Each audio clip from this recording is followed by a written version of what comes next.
द्वितीय सत्रांत परीक्षा 2021-22 विषय हिंदी धोरण 8 तारीख 26/4/2022।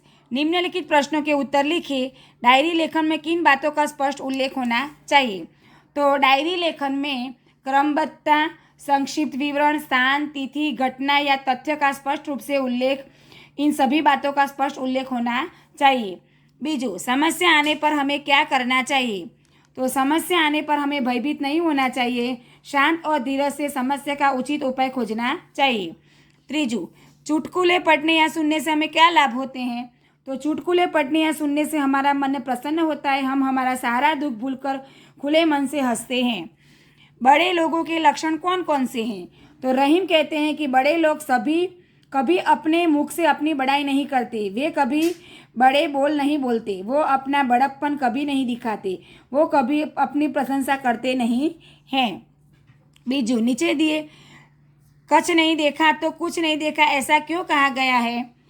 तो कच्छ गुजरात का सबसे बड़ा जिला है, उसमें नारायण सरोवर, विजय पैलेस, काला डूंगर, रण, धोलावीरा जैसे अनेक ऐतिहासिक स्थल हैं। कच्छ की विशेषता निराली है, इसलिए ऐसा कहा गया है कि कच्छ नहीं देखा तो कुछ नहीं देखा। हवे प्रश्न 6, शास्त्री जी के जीवन को निष्काम कर्मयोगी क्यों कहा गया है? तो शास्त्री जी का निरंतर कर्म में लगे रहने वाले कर्मयोगी थे। कर्म के प्रति अटल आस्था और संपूर्ण समर्पण, यही उनके जीवन का संदेश है, इसलिए उनके जीवन को निष्काम कर्मयोगी कहा गया है। दिए गए शब्दों के उत्तर मिले ऐसी पहेलियां निर्माण कीजिए। सूरज और तोता। तो सूरज, रोज सुबह को आता हूँ, शाम को चला जाता हूँ, मेरे आने से होता उजियारा, जाने से होता अंधियारा। तोता, तन है हरा, मुँह है लाल, पिंजरे में रखकर तो मुझे पाल, सुबह मैं बोलता हूँ नित्य राम राम, खाऊं मैं हरी मिर्च, अमृदा और आम। હવે જોઈએ બે, આપકે મનપસંદ કોઈ દો ચુટકુલે લીખીએ। તમને અહીંયા ગમતા હોય એવા તમારે જોક્સ લખવાના છે। પ્રશ્ન 3, જન્મદિન की बधाई देता हुआ अपने मित्र को पत्र लिखिए। અહીંયા તમારા મિત્રને જન્મદિનની બધાઈ આપતો તમારે પત્ર તમારા વિચારોમાં લખવાનો છે। પ્રશ્ન 4, પરિच्छेद को पढ़कर उसके नीचे दिए गए प्रश्नों के उत्तर दीजिए। અહીં પરિच्छेद છે, એમાંથી પ્રશ્નોના જવાબ જોઈએ। इंसान सफलता कैसे प्राप्त कर सकता है? तो इंसान श्रम करके सफलता प्राप्त कर सकता है। बीजू, पक्षियों को उड़ना क्यों सिखाया जाता है? तो पक्षियों को बड़े होते ही उड़ना सिखाया जाता है ताकि वह अपना पालन पोषण खुद कर सके। मनुष्य श्रम से क्या क्या प्राप्त कर सकता है? तो मनुष्य श्रम से सफलता और सुख सुविधा प्राप्त कर सकता है। रद्दी भी हाथ नहीं आना मुहावरे का अर्थ देकर उसका वाक्य में प्रयोग कीजिए। तो रद्दी भी हाथ नहीं आना एनो मतलब है कुछ भी प्राप्त न होना, मेहनत के बिना तो रद्दी भी हाथ नहीं आती। प्रश्न 5, प्रस्तुत परिच्छेद को उचित दो शीर्षक लिखिए। तो श्रम का महत्व शीर्षक। हवे जोईए प्रश्न नंबर 5, निम्नलिखित परिच्छेद का हिंदी में अनुवाद कीजिए। अहीं फकरो आप्यो छे एने आपणे हिंदी में जोईए। तो एक लड़का नदी में डूब रहा था, इसलिए उसने मदद के लिए आवाज़ लगाई। एक आदमी जो वहाँ से जा रहा था उसे दया आई और वह पानी में कूद पड़ा और उस लड़के को बचा लिया। जब वह आदमी वहाँ से जाने लगा तब वह लड़का बोला धन्यवाद।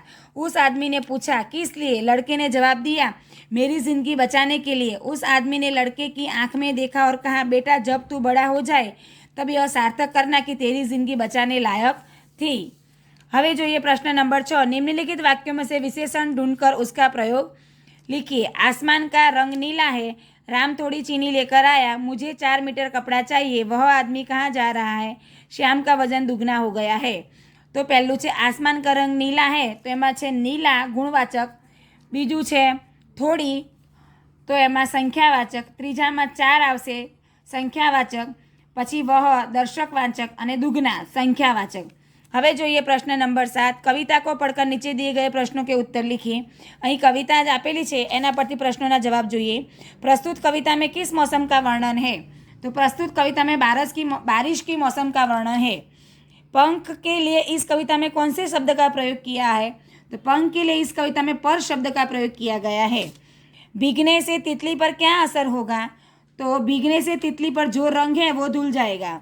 प्रस्तुत कविता में के लिए उचित शीर्षक क्या होगा? तो शीर्षक है बारिश और तितली। हवे જોઈએ प्रश्न नंबर 8, निम्नलिखित अपूर्ण कहानी को अपनी भाषा में पूर्ण कीजिए। एक शेर था, उसे अपनी ताकत पर बड़ा घमंड था। जंगली प्राणियों ने उसको सबक सिखाने की बात सोची। छोटी चीटी बोली, मैं शेर का घमंड उतार दूंगी। હવે આનથી આગળ તમે તમારા પોતાના વિચારો લખીને વાર્તા પૂરી કરવાની છે। પ્રશ્ન, કહાવતों का अर्थ दीजिए। उल्टा चोर कोतवाल को डांटे। तो એનો અર્થ થશે अपना अपराध स्वीकार न करके पूछने वाले को देश देना। અહીંયા ઉપર વાક્ય છે અને એનો અર્થ અહીં આપેલો છે। બીજું છે न रहेगा बांस न बजेगी बांसुरी। तो एनो अर्थ है झगड़े या मुसीबत के मूल कारण को नष्ट कर देना। झगड़े या मुसीबत के मूल कारण को नष्ट कर देना। त्रीजू है कोयले की दलाली में हाथ काला। तो एनो अर्थ है कुसंगति से कलंक अवश्य लगता है, बुरी संगति से बदनामी मिलती है। नाच न जाने आंगन टेढ़ा। तो अपनी असफलताओं को अस्वीकार करके उसका दोष दूसरों पर डालना है। अब पछताए होत क्या जब चूड़िया चिप गई खेत। तो एनो अर्थ से अवसर निकल जाने पर पछताना व्यर्थ है। हवे जोइए प्रश्न नंबर 10। सूचना अनुसार उत्तर लिखिए। समानार्थी शब्द देकर उसका वाक्य में प्रयोग कीजिए। भुजंग अने घृणा। तो भुजंग नो अर्थ है सांप। भगवान शंकर के गले में हमेशा भुजंग रहता है। घृणा तिरस्कार नफरत, मुझे झूठ बोलने वाले व्यक्ति से घृणा आती है। ब विरुद्धार्थी शब्द देकर उसका वाक्य में प्रयोग कीजिए। तो कुख्यात तो प्रख्यात, चुन्नीलाल हमारे गांव का कुख्यात आदमी है। बीजू सुंदर तो असुंदर, बगीचे में सुंदर तितली उड़ रही थी। हवे क जोइए। आँख नीची होना मुहावरे का अर्थ देकर वाक्य में प्रयोग कीजिए। तो जवाब छे आँख नीची होना तो लज्जित होना या शर्म से लाल होना।